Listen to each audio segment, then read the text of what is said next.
For those of you that are not young people and don't qualify for Children's Church, Sister Peterson, I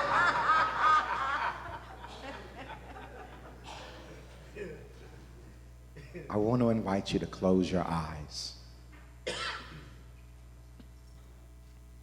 Close your eyes and reclaim the 16-year-old you, the 17-year-old you, the 15-year-old you, the 10-year-old you, the 5-year-old you, the you in elementary school or high school or middle school, the you that was looking at the world, looking at your community, looking at your church, looking at your family and your household and realizing that something wasn't right.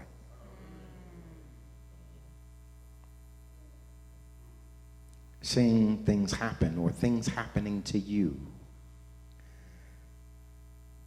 that you know aren't right, but you don't feel empowered to say something. That you know don't feel good, but you feel too young to speak up and speak out. The prophet Jeremiah, when called and when writing this part of the text, is between 17 and 19 years old. He has a relationship with God, one apparently that has been long-standing. And he's smart enough to know that the things that are going on around him aren't right. He's smart enough to know that the hypocrisy and craziness happening in his church are not right. He's wise enough to know that as he watches parents sacrifice their children to Baal or Facebook or TikTok or Instagram or television or movies or singing careers, he knows that as he's watching his friends be sacrificed to the world for financial gain. He knows as he's watching his friends be abused verbally and physically by teachers and parents. He knows that as he sees his friends come and that when he's seen them today, something about them is different than they were yesterday. He knows that something is wrong. He knows that when he's sitting in the classroom and the lessons that they're teaching don't quite speak to him, don't quite build him up. He knows that when the world speaks to him in a way that does not validate his beauty and his strength and his intelligence, he knows that there's something wrong. She knows that when the world can only see her as a sexually objectified object, that when the world can only see her as less than and subservient, she knows that something is wrong. But the world hasn't given her a voice to say something. Her parents have told her that her place is to be seen and not heard. His mother and father has taught him that what happens in their home is their business, and so they do not have a right to speak out or speak up. I want you to go back to the 2-year-old you.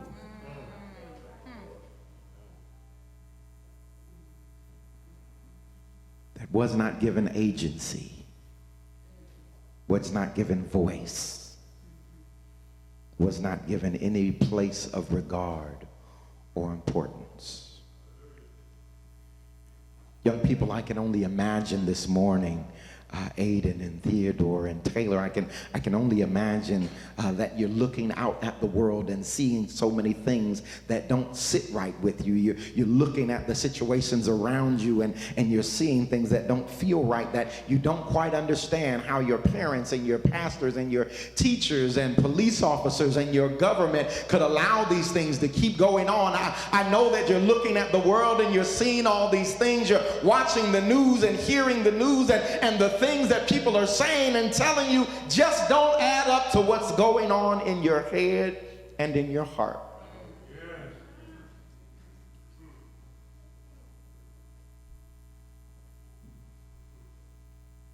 I know that when you look at your friends who are in tough situations, who are hurting and struggling, that your heart goes out, but you just don't feel like there's anything that you can do to help them or change their situation.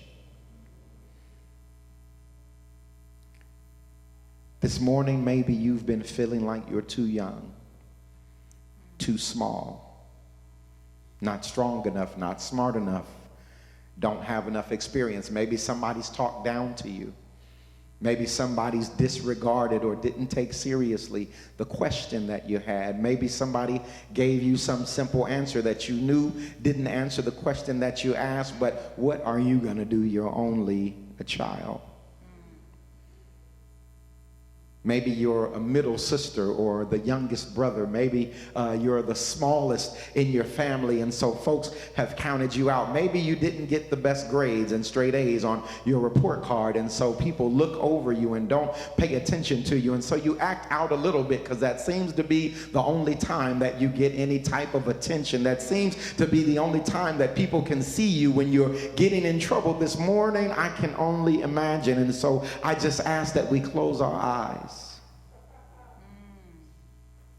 and be reminded when we were young and found ourselves in that space where they told us that we were too small, too young, too inexperienced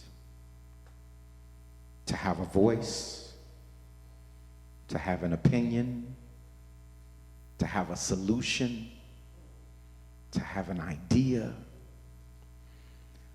or most of all, to have a word from the Lord.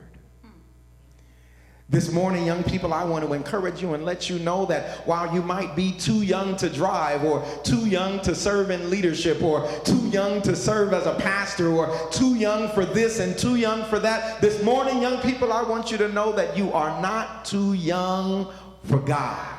This morning, I want you to know that whatever the world might say to you, that however the world might treat you, that whatever the world might think of you, that whatever environment you might have grown up in, I want you to know that when we say you are too this and too that, that you are not too young for God, that you are not too small for God, that you are not too inexperienced for God. I want you to know this morning that God sees you, that God loves you, that God empowers you, that God equips you, that God has given you a purpose. And this morning I want you to know that no matter what we say, no matter what the teacher says, no matter what the school says, no matter what the government says, that you are not too young for God.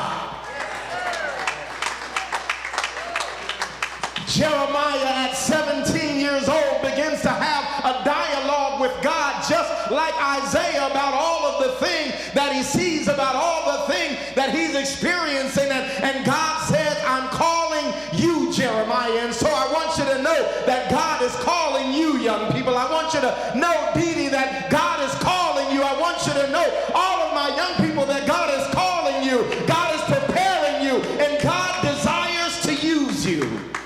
I don't care whether you're 5, 4, 3, 2, or 1, that God has put a word in your heart and a word in your mouth, that all you got to do is say that you're willing. I don't care what learning disabilities you might have, or what classes, if you got